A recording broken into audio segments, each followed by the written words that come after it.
Every soul is a candle. Okay. Hello, everybody. This is Phillip Namanworth. This is Creative Spirituality. Nice to be together again.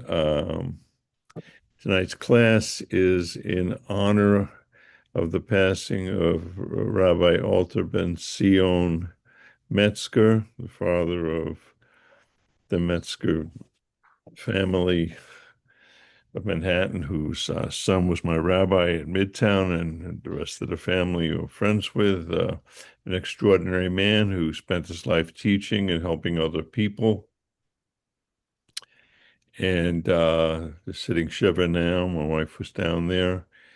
And may his memory be for a blessing. And we say that even though he has left this plane, there's still an influence, because when I was talking to his daughter-in-law, just was mentioning all the impact he had on me from having seen him and spoken to him. He knew quite a lot about a lot of stuff, but was always engaging and had an extraordinary sense of listening.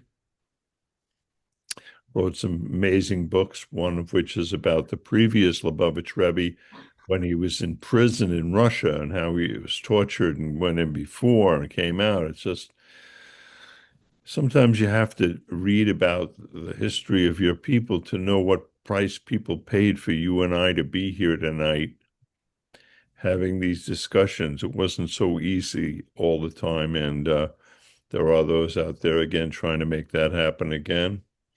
Nothing new. But we should appreciate our history. It's good to get your family history. It's good to read about some of the rabbinic masters, even read about Rashi, Maimonides, Lubavitch Rebbe, anything. You see how people lived their lives. You held it upside down. What was that, Linda? You were showing us something? Education of a Kabbalist. Okay, that one I don't know, but you'll educate us. So, also when you sit Shiva, it's one of the rituals of Judaism. The more you live sort of in your tradition, the more you find that part of your life is going to weddings, going to shivas, going to funerals, going to brisses, going to bar mitzvahs. There's a whole communal life that we can take advantage of. And people, the word simcha, we say we're going to a simcha, it requires other people. Like it says, you can have an oneg Shabbos, which means you can enjoy Shabbos yourself. But if you're making a really feast for something, you want to have other people there, because we are all connected. Not only connected to each other, but we're connected above, and that's the connection. It says Hashem created humans in the divine image, Tselem Elokim. So in the Torah, you hear statements that make you say, like, well, what do you mean the hand of God, the mouth of God spoke? I mean, God doesn't have a hand or a mouth. And Brian, before you fade out, you'll like this part, because it says God has a hand and everything. Since we're in his image, it's not a physical hand, it's a spiritual hand. So God's right hand is chesed, so to speak. It's not a physical thing. It's a spiritual force that's in the universe that when it gets to us, it manifests as a right hand. So when you use that hand for good, you're actually engaging in chesed. So we say, use your left hand to push away negativity, softly, gently, if you can, but strongly draw people close with your right hand, because we need all those different parts of us, all those different candles that we talk about, and the sphirot and all these things. But basically, they're not just rational, oh, this makes sense. Now, we are reading in the Torah a chapter called Mishpatim. I don't know if you've read it, but I am encouraging those of you who've been here with the class a while, please start reading because in case of the references we make, last week was Parshat Yisro, the giving of the Ten Commandments. Okay, that's something we're familiar with. It happened, and we know the Ten Commandments, and they're very spiritual. And all of a sudden, this week, Mishpatim tells you some of the details. What do you mean the details? Well, the Torah has two aspects in our relationship to the Torah. One is a contractual. In other words, you do this, and heaven will do that, and also you do this, and your life will be better. Right? Thou shalt not do that. Thou shalt do this. That's one aspect, and a lot of people end it there. But it's also called Sefer HaBris in Deuteronomy, the book of the covenant. Now, what's the difference between a contract and a covenant? Okay. Some people's friendships are all contractual. If their friend makes a mistake, they cut him off forever. It was a contract. A covenant says, okay, we're human beings, and there's going to be times we don't understand what happens, but we're going to cut each other some slack, and I'm not going to leave you just because you broke the contract. It depends on the degrees. Most of the Torah is split up into those two things, but they're not different. They're two sides of the same coin. So, as sort of explained in the Parshas, it's a illustration of the fact that you may have an inspirational moment, you may learn things that you love to hear, but it's not different than the effect of you eating or going to work. It's all connected in the covenant. So the first word of this parsha, which is called Mishpatim, is va'ela. Va is a letter, vav, which means and. So it's connecting all of the details that are in this week's parsha, which seem to be about the laws of being civil to one another, with the actual giving of the Torah, God coming down on the mountain. Hi, hon. God coming down on the mountain, the fire, I'm the Lord your God, sounds also spiritual. You shall have no other God. You shall honor your father and mother, keep Shabbos, and don't kill, don't steal, and everything. It's sort of like these are the laws. That's a kind of a contract. We know they have a spiritual basis. But it's possible to have experiences where you understand something like that. But the truth of the matter is, spiritual experiences don't always last too long. I used to speak to people who had just arrived back from Israel, and I would say to them, how you feel? Oh, I'm flying high. I'm this. I said, well, why don't you take some mitzvahs on so that you can hold on what you've got, because it's going to disappear. And sure enough, after a while, sort of happens in relationships. You meet someone, people would fall in love, and it'd be a big bang, dang, dome. And then reality sets in, and that's where the trouble starts, because they don't realize they're both part of the same coin. And for those who haven't read this week's Parsha, it starts with the details.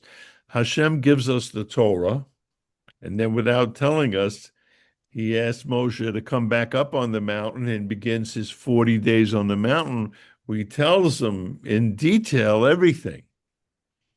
And even in 40 days, it's hard to understand everything, so Hashem gives him the power to absorb and to understand.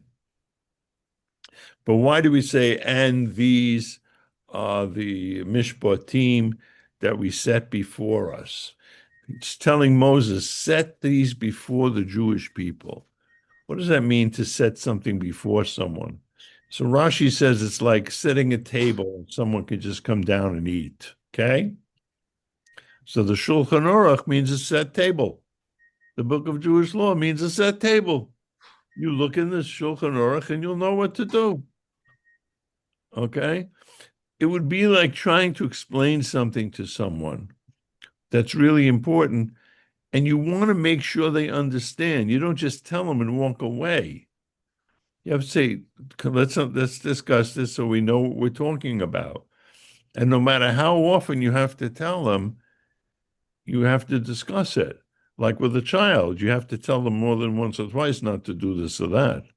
You're trying to get them to understand somehow, A, it's not allowed, and B, it's not good for you. But children are narcissistic. They're meant to be, because otherwise, how they're going to survive? But then they get rid of that, hopefully. And we're warned against being narcissists. So the Torah, in giving us the laws from above and the covenant, the agreements between us and Hashem, which elevates us, it's also a method of breaking through possible narcissism. What if you only go by your reason, the age of reason, they sort of represented by when Kant was a philosopher, I think in the 17th century, and people started figuring things out that their mind could give them the doorway to all reasoning and everything else. Of course, no one is perfect, and our reasoning is not heavenly reasoning.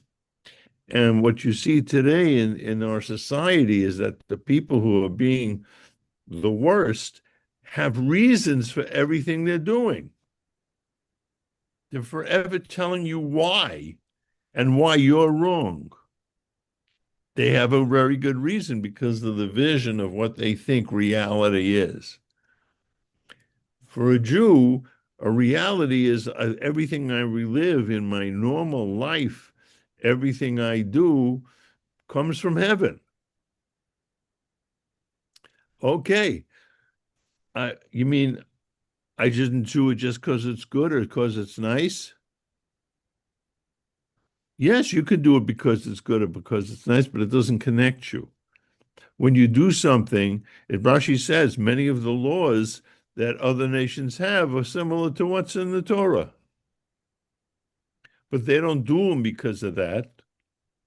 And even if you have a case with someone, it's better to take it to a Jewish court, even if you think the verdict's going to be the same. Hashem says, set these before you to understand that on every level, every part of your life is an opportunity to connect deeper with something greater than yourself, other people, and yourself. Now, it's interesting because it says, Eila Mishpatim. There are three types of mitzvahs listed in the Torah. A mishpat is something you understand, okay? Don't kill, don't steal, right? You can understand it. Don't do this. If this guy hurts you, here's the penalty. But then there's something called edus, which are remembrances like, excuse me, is it? Oh, remember the Passover. Even if you didn't have it given, you can understand it. We do this in honor of something else. People have those holidays, and you can understand them. You may not have come up with it, but you may have, right? As opposed to, if I steal from you, we can't have a society where we live together. The Torah is not just a book of telling you how to live in a social situation with other people.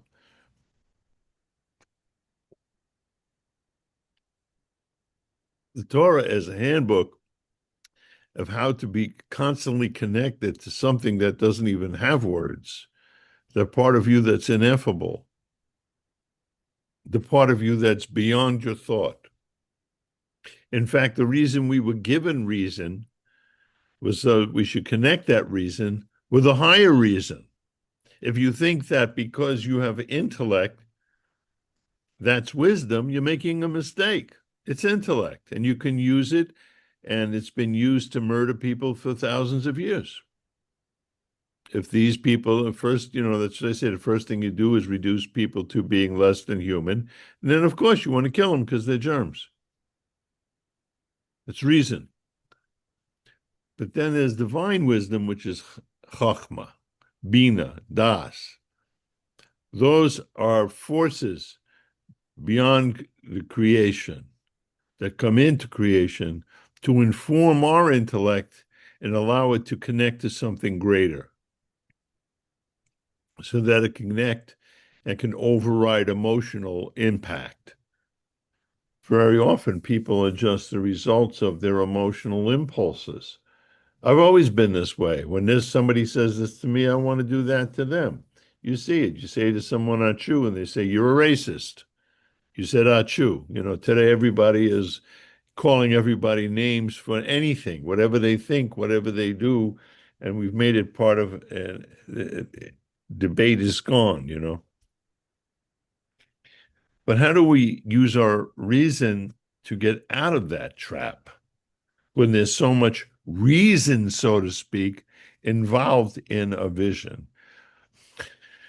So Hashem wants to make sure we're not so narcissistic. So we have Mishpatim, which are mitzvahs that we understand. Don't steal, don't kill, don't harm others. We have Edus, which celebrate remembrances, remember the Sabbath day, things that we do understand. And then we have something called Chukim. Chukim are totally not understandable. They're not rational. They're above rational. Don't wear wool and linen. Can you give me a real reason for this? I mean, you can't even figure it out. Rashi says, and of course, because God gave us a brain, he wants us to try to figure things out, but to figure out also that there's something greater. Sometimes your mind can take you to a door that says, there's something greater than my mind. That's a very big step. Most people stop at the very door itself and say, maybe I can think. So Hukim, even kosher. So in this whole book of Mishpatim, we're learning laws of theft. What happens if you ox gore someone? And it starts off with the craziest thing. We just came from the extraordinary experience of Mount Sinai. And what's the first thing in this book? If a person buys a Hebrew slave, I mean, it's totally crazy. We just came from the highest point of creation. God is talking to the Jewish people, and everybody heard Hashem talk to the Jewish people and talk to Moses. There were 3 million people there, and all our souls were there. And this is why we trust Moses, not because he did miracles, because we heard God talk to him.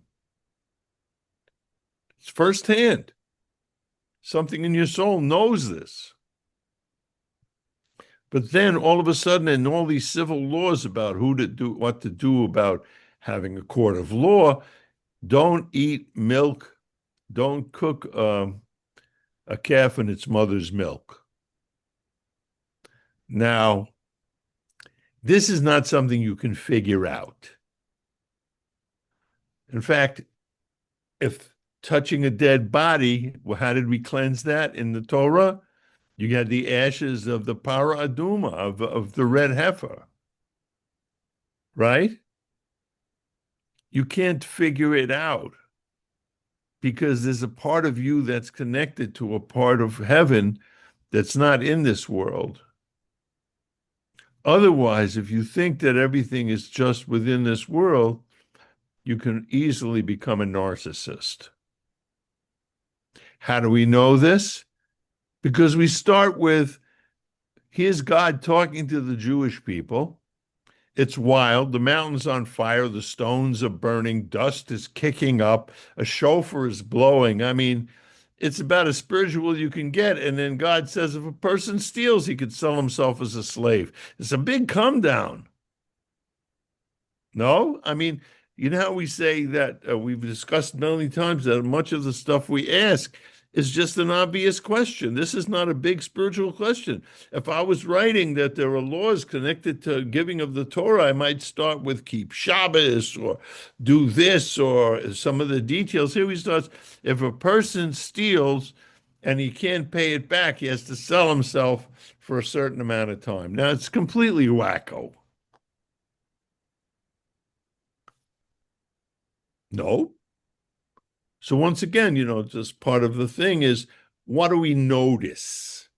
We notice that there's something crazy here. Now, on a spiritual level, just briefly, the whole thing about the idea of a servant and a slave has to really do on a spiritual level to be about the level of serving God as a person. But here, the Torah is saying, okay, you just had the biggest spiritual experience of your life. Can anybody here think of a bigger one than close your eyes and think about standing at Mount Sinai? Did you ever hear anything that loud? See a mountain on fire, hear God's voice, die twice, right? Get back up and plead for Moses to talk for you. This is not an everyday occurrence. This is the top of the thing. And then the first thing you hear when it talks about our life is if a person steals. How did this person who just heard God, the voice of God, become a person who steals? A good question to know. Didn't we just hear? Didn't we just learn? And isn't there anyone right here who didn't say to themselves, I should have known better, I'm better than that? Because just because you heard something doesn't mean you became it. Don't think that because you're doing all kinds of what you call spiritual events, doesn't mean that you can't fall to the lowest level. It's a reminder to connect everything you're doing with what you're learning. It's not, I go to shul on Shabbos and I study on Wednesday, but the rest of the week I'm a crazy person, which we all do anyway because we're crazy people, right? But if you don't bring it in, that you say a bracha, that you know that it's not correct to have as much anxiety. I have tremendous anxiety. I could auction it off, I tell you. You know, I'm a man of paradox. But sometimes I say to myself, why are you doing this? You've been through this ever since you're 10 years old, with the meds kick in. I don't know. But the possibility is, I say to myself, how did I fall so low when I know for sure that Hashem has directed me from the day I was born to this stage, being this person I never would have recognized before? Why am I worrying about X, Y, and Z, which I've been through 10, 100 times before? I think other people feel the same way. I may be wrong. But if you think about it, it's because whenever you have an experience and you really feel something, say you feel something in the class or learn something, write it down, call someone up, give charity, make a promise and do it. Do something, do a mitzvah, because that is the thing that holds the spirituality and makes it part of your life. When I think about Rabbi Alter Ben Sion, who passed away, he was that.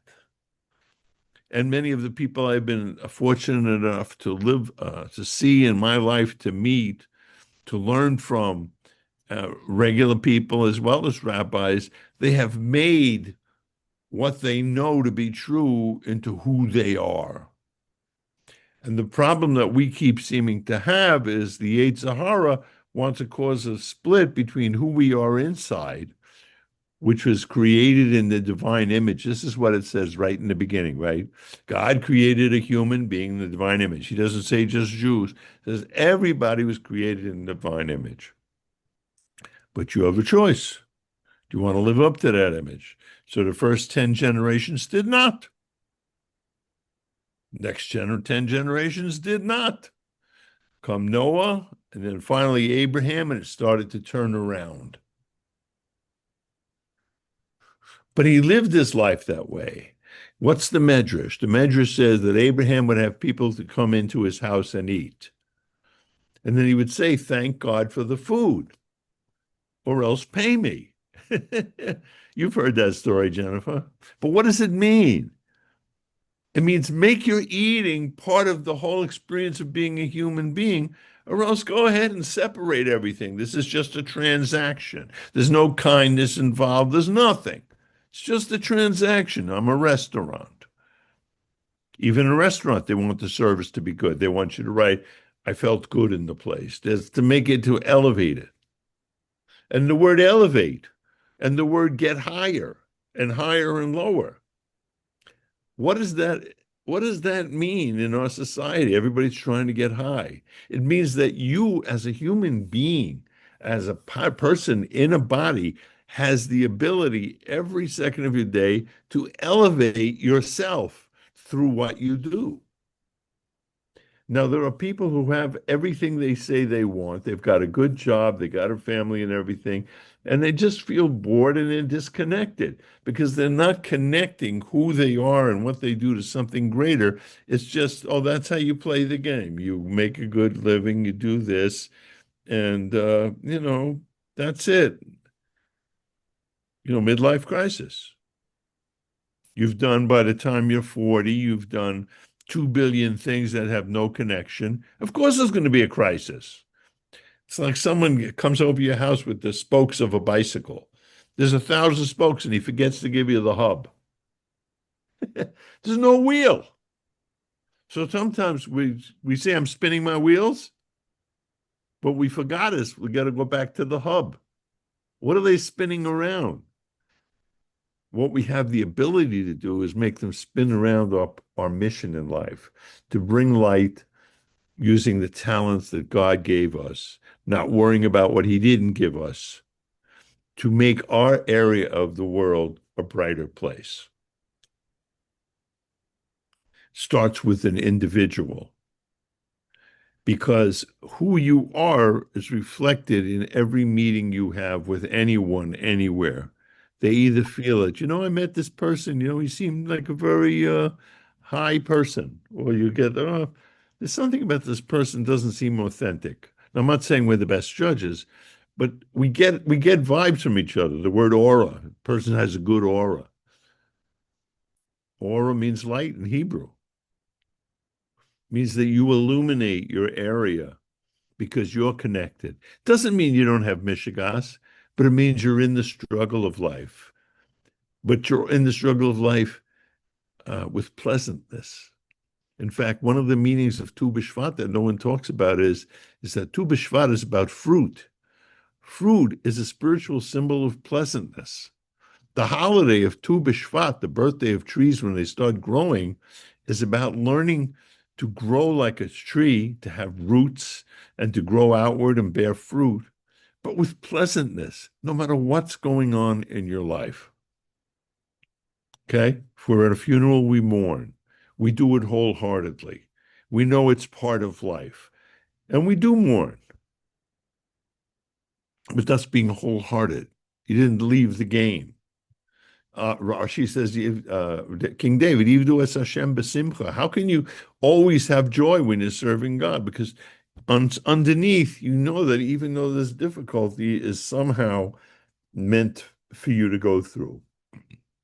You're not laughing while people are suffering or while people are sick. You're just in it.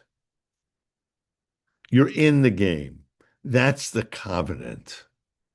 A child who thinks that his relationship with his parents is all contractual, in other words, I was bad now that they don't love me, is not going to have an easy time.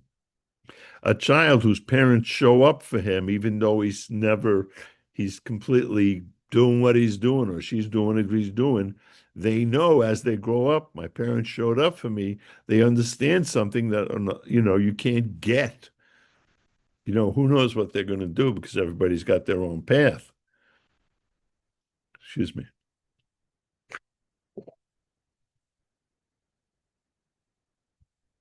So to have these two parshas. Now, the English name of the second book of the Torah is not Shmos, which means names. It's Exodus. But we're finished with that. It's only the first 4 or 5 things. Now we're into how can you be free if you don't have a playbook? Like someone let me out of jail, but I don't know how to live in the world. God said, I've taken you out of Egypt. What did Moses say to God, to say to Pharaoh? Let my people go to serve God on the mountain for 3 days. Didn't say just let them go to be free. Doesn't say that ever. He says to serve God. The purpose of freedom is to elevate that higher part and serve the highest part of you. Let that be in charge as well. And the way you do that is with a handbook called the Torah. Now you're going to have your problems with it, but at least have the relationship with it. So many of us have defined our relationship with Judaism and the Torah by what we've heard from other people, or read from non-Jews, or heard from Jews who don't study. Do whatever you want with it, but get the information. But even is that enough to give you your name? What's a name? A name is your means of expression. There's an essence of who you are, which is much harder to talk about with other people, right, than to chat. To really talk about what's going on inside of you on the deepest level, which is connected to your essence, is always more difficult than to complain about your problem and this one is doing this and I'm doing that. There's nothing wrong with it. You want to get to the essence. That's called your name, your expression. It's gluey. But there's a part of you that's the essential part that wants to be whole, that wants to express its essence. When that part is frustrated, it manifests. Or when outside forces prevent you from being that, like in today's society, there's so many self-restrictions and censorship, and I'm talking above and beyond the law. I mean, person has to be sensitive as well. So is there anything else we need? Well, in the Torah, part of the covenant is the third part of the book of Shmos. The book of Shmos has three main parts: servitude in Egypt, coming out of Egypt, part one. Okay, right? I'm just giving you a big part two, receiving the Torah, right? Anybody disagree with me so far? Okay, part two, the receiving of the Torah, forming the relationship with the first people on this earth to hear God's voice and have a relationship, not with a king or a pharaoh or anybody else. God is now our leader. The third part is to build a home for God in this world. And that's the next 5 chapters after this. Truma, Tzitzava, Kitisa, Vayachal, Bekuri, it's all about building a tabernacle, right? Your tabernacle in Parshat Truma, chapter 28:5, it says, "Va'is v'osuli mikdash v'shachanti b'sochem." Make me a home and I'll dwell in it. No, it doesn't say I'll dwell in it. I'll dwell in you. Make everything you do part of your heavenly relationship in some way, by just keeping a certain kind of consciousness, and you'll feel something else dwelling. You'll feel a little more seamless. So that's the third part of the book of Shmos. People always say, Ramban calls it the Sefer HaGeula, the book of redemption, because to be redeemed, you can't just be let out of jail. How many people go back into jail the minute they're out?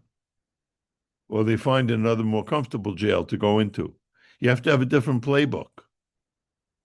I've seen the best basketball players and stuff, they go for coaching during the off season to get better. You have coaches to tell you, you're doing good here, you're not doing so good over there. So what's the playbook?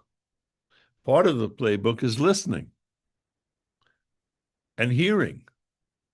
As we've said before, listening is not just an act where you take something in. Listening to someone else is an act of giving. It's like someone performing and the audience is quiet. They're giving to the audience, but they're receiving that the audience is listening. And spiritually, we can say that, as I've learned from my teacher, Rabbi Jacobson and Jacobson, that listening is giving someone their sacred space. When you feel heard, you don't need to feel agreed with. You don't need to agree with. Today, everybody wants you to agree with them, or else you're off the charts. Just have to be heard. No child's going to be just like their parents when they start telling you how they're different. It's hard at first. Oh my gosh, what's this? And then you learn to Say, okay, how do I nurture that? So we learn to listen. So, okay, we have a covenant. God, the voice of God, so to speak, was so loud. The mountain was, there was nothing you could say that this isn't happening. I heard that. But now do I build that into something that's in my life? Maybe I'm just studying Judaism for the first time. Can I light a candle on Shabbos? Can I say, this is my effort to move ahead? How can I make it part of my life? There's a famous saying about a teacher that the students don't care how much a teacher knows until they know how much a teacher cares. When you talk to someone you trust, and it's just, kani l'chaver, get yourself a friend. If you know the friend cares about you and loves you, you'll be able to hear them more, right? That's why it's so important. Say l'cha rav, get yourself a rav, or else know what your possibilities. When it says make yourself a rav, it does mean get yourself someone, a mentor as well, because it's great. And also, but you should know some of the good side of things too, because the Yetzer Hara, which God gives us, comes before your bar mitzvah or bat mitzvah. You got the narcissism, and it's all about me, and that's only to challenge us to dig deeper. Tell the story of a king. This is a famous Jewish story, believe it or not. The king sees that his son is growing up in the palace, and he's wonderful, but he doesn't know how he's going to act if anything comes up. So he hires a prostitute. He says, he tells the prostitute, go challenge my son. But the king and the prostitute don't want the son to give in. The Yetzer Hara does not want you to give in. It's there to test you to see how you can do. So the challenges that come into our life are not there to destroy us, even though we can't explain it or understand everything. They're there to bring out the best in us, to strengthen us. And no one can understand things that are really devastating. Is not trying to say everything, this is not Candide. If anybody knows what that story is, oh, everything's fine. So we have the giving of the Torah in a parsha in the name of Yisro, who was an idol worshiper, because he tried everything else and was honest enough to admit that it didn't get there. To show you that the Torah reaches the deepest part of us that's resistant. And then all of a sudden we have the details. So it says on the seventh day, God gave the Torah to the Jewish people. And then it doesn't even say in the Torah, but he calls them up again to the mountain and begins the 40 days. He doesn't eat, he doesn't drink, he's like an angel. Because the lesson for us is everything you do counts and matters. You don't have to drive yourself crazy. But to remind you of this, we have mitzvahs. If we drink something, we make a bracha. To remind us that normal activity was given to us in the Torah. It's not just because it makes sense. We don't steal just because it can't have a society. It's a spiritual thing. God told us don't steal. God told us don't eat this. It's not because it's healthy, you're not going to get trichinosis. And maybe you understand some of it and maybe you don't. But on the other hand, you have to use your intellect to try to understand what you're learning. But no matter how much you understand, it says that it says a famous thing. What did the Jews say when Moses comes to them and tells them what God says? They say, Naseh v'nishma. We will do and we will learn. Okay? It means that everybody heard Moses on the level that they were able to hear it. And on the level they will hear it, they'll say, we'll do it. Naseh means we'll do it now. We accept the covenant. To be a Jewish person means you accept the role of making this a better world. That's what the covenant is, because God said we will destroy the whole world. It says right in the beginning, if people just watch me and listen to me. And the Jewish people are supposed to be that light. But Vinishma means we don't know what it is yet. So at the time that they accepted this, they knew that they didn't even understand it. But whatever it is, they're saying, we will do it in the future. That's a covenant. I understand that you and I like each other and we're friends. Let's try to make a covenant so the more I understand about you and you understand about me, there'll be some headway because we don't know each other so much now. So Na says we're going to do it right now. We accept the covenant of having a role in this world, of turning everything we do into a significant event. The question comes up, what's a spiritual moment in your life? People say doing this, getting married, this and that, but everything has the ability to be a spiritual moment when you understand that Hashem put you in that position. So getting enough sleep. One of the greatest mitzvahs, is that you take care of your body. It's not just because you want better health. God is telling you. Maimonides says, if you're sick, you can't really take care of yourself or anybody else or do mitzvahs or anything. But to say everything I do in life is not spiritual except for when I go to shul or if I'm studying Torah. That's not a consciousness. When you have children, you want to give them a consciousness that what they do matters. It's not like we're nice at home and outside, kill everybody else. Whatever you do is on the same level of Nasa B'Nishma. I am the Lord your God who brought you out of the land of Egypt to be your God. Don't have any idols before me. Don't accept duality in this world. There's no ein od milvado. There's only your oneness. This oneness is on a very, very high level which you may not understand.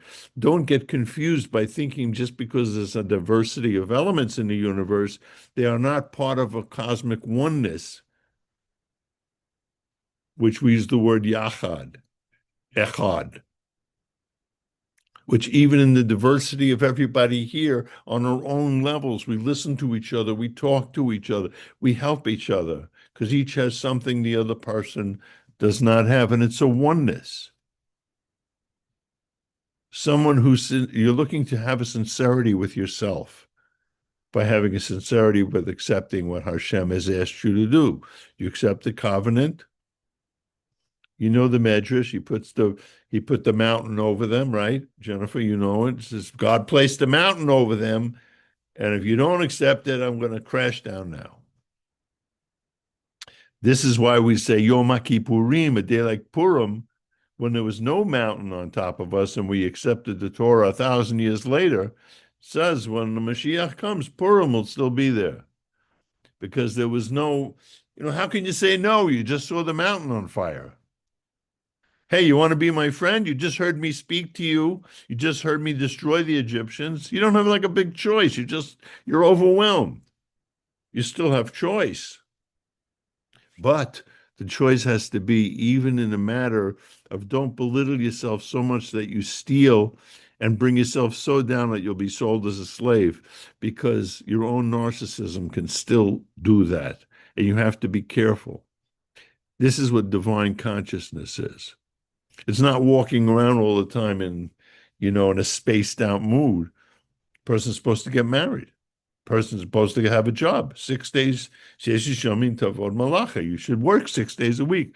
Hashem knows what work is. That's why they call it work. But there's avodas Hashem, which to keep the avoda of Hashem, avoda shablev, who to feel the prayer, to understand that what you're in is a necessary part of your life, and that there is a purpose, there is a hope for all the spokes that are different in your life. And sometimes we don't know how they connect. This is why it's wonderful to be able to talk to people who are at least understanding or trying to understand the oneness of the centrality of their soul. So we talk about if an ox gores another ox. We're talking about if someone builds a pit. There's folk. There's different kinds of things. There's someone who watches your stuff for you. There's all civil laws. You could say, well, that's the civil laws. That has nothing to do with religion. We don't have the word religion. We have nothing. It has nothing to do with the reality of God's presence. It absolutely does because that's how God. That's God's will. He wants us. We don't do it just because we'll live together that way.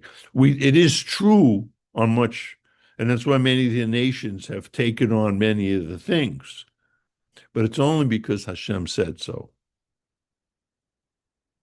When you have some sort of an awareness of this, doors open. You don't change overnight, but the way you vision, it's like you've been staring at something your whole life, a painting, and someone says, if you step back 2 feet, you can see another face in the painting. You go, oh, I never noticed that. This is why when we have an experience of learning something, they call it an aha experience. I already knew this, but I never was able to explain it. I could feel it. Sometimes a friend will say to you, I always felt that, but I couldn't find the words for it. Or a song will do that for you. Or the Torah should always do as far as if you can. We never thought of it that way. It was there. And this is why we have, develop that divine consciousness. So what is Rambam says when Mashiach comes, the only thing different will be is that the nations will not be pushing us around. Of course, there's a difference between him and the Rambam and the Ravad and different people. But he's saying, you'll just understand. It says the Mashiach will teach us a new Torah. All he means is you'll understand this Torah on such a level that you'll be able to feel something even higher. And that will become more of your conscious. There are things that are subconscious. There are things that are consciousness. In fact, the story is told in Hasidus that that's how Abraham came to his understanding. He was asking a question. He says, how do I know there's not a force that rolls the whole world? I work in my father's shop and they come in, they say, build me a wooden cat. They bow down to it in the medrash where he destroys everything. He's looking for something. So it says first he went to the sun, he worshipped the sun, he saw the sun goes down. He worshipped the moon, he understood the aspect of nature. Then he understood that it was something inside him, and there was a consciousness, but then there was a subconscious and a superconscious, and if you kept going deeper and deeper, you would find the oneness. And this became part of him. And then he understood that whatever he was asked to do, or however he was prompted to live, which actually came from him, was part of a oneness. So it says that when Hashem taught Moses the whole Torah, he told him everything that he learned in Mara and other places that he has already told Abraham and he told the Jewish people before through Moses. Because you could say, well, we get a circumcision because Abraham was circumcised. Yeah, character-wise we do that, but we don't do it because Hashem told Moshe on Mount Sinai. We keep Shabbos not because of Mara or what that was an instruction, but it became available for us to transform our lives and to be part of the oneness of the world and to understand that we have a mission just by looking at our lives and saying, how can I take this and make this a mitzvah? Maybe the next time I drink wine, I'll only drink kosher wine. There's a good place to start. You don't have to change your whole life. Do something, but you have to do something. Let's say, Hamaisa hu ha'ika. Lo ha-medrash, lo ha-maisa. Even though there's a discussion in the Talmud, which is more important, the Torah or action? They say the Torah, but action. The Torah tells you how to do the action. It's all connected. So, 3 parts to the book of Shmos. The Exodus, slavery, The definition of slavery being that you can act in a way that there's nothing from the outside making you make your decision. You can be as free a freer person by taking time to read a book because it's your choice rather than going skiing because everybody else is. One thing, that's freedom. But how do we know what freedom is? That's the Torah. Ein ben chorin elo ba'osek Talmud Torah. There's no free person unless they study. Because when you study, you absorb those words which come right from Hashem. And when you do any little thing sincerely because it's God's will, it's as though God is saying the words with you. This is a very high level. You're not just repeating something. I myself don't ever claim to know anything. I hope that I'm being a channel for what I've learned from my teachers and repeating the words that go all the way back, because that's the impact. And each of us on our own level is able to tell something to a friend to help them. Sometimes just because you've been studying, you learn how to listen. Sometimes you don't have any, you want to help people, but sometimes we don't have it. But if you just learn to listen, sometimes that's the best help you can give them. Say, I'm here with you. Give them a hug or her. So I wish everybody will be able in their own way, take more of their inspirations and make them part of the world, part of your world, by committing yourself to some physical action that brings your inspiration into life on any level. Even if you can't really get to the other end of it, some people, I'm never going to learn to play like Tchaikovsky wrote the music, so I'm never going to play piano. If you can play 3 notes, play the 3 notes, enjoy it. But the Torah tells you, here are the notes, the 613. Pick a few. So I want to give everybody a bracha for this week for Mishpatim, which means things that we understand. And may we, tachlis yodei shelo neda, the height of understanding is to know that you know beyond intellect. And that's what comes from studying. May everybody be blessed with a good Shabbos and friendship, and especially oneness and closeness. And we should love a fellow as we love ourselves, because this is the golden rule for Jews, for everybody too, but especially for Jewish people. We should not be offended because someone thinks or does something different. We have to love them every way, even though we argue. We know we argue. We argued with God. Moses argued with God. Abraham argued with God. It's part of the thing. You can argue with him, but you don't leave the scene. You can argue with your children, but don't cut them off. Keep your friendships open. God bless. Besoros Tovas. Everybody a bracha v'atzlacha. Hopefully we'll see you next week. And talk to you also. Every soul is a candle. Every soul is a candle of God, sent down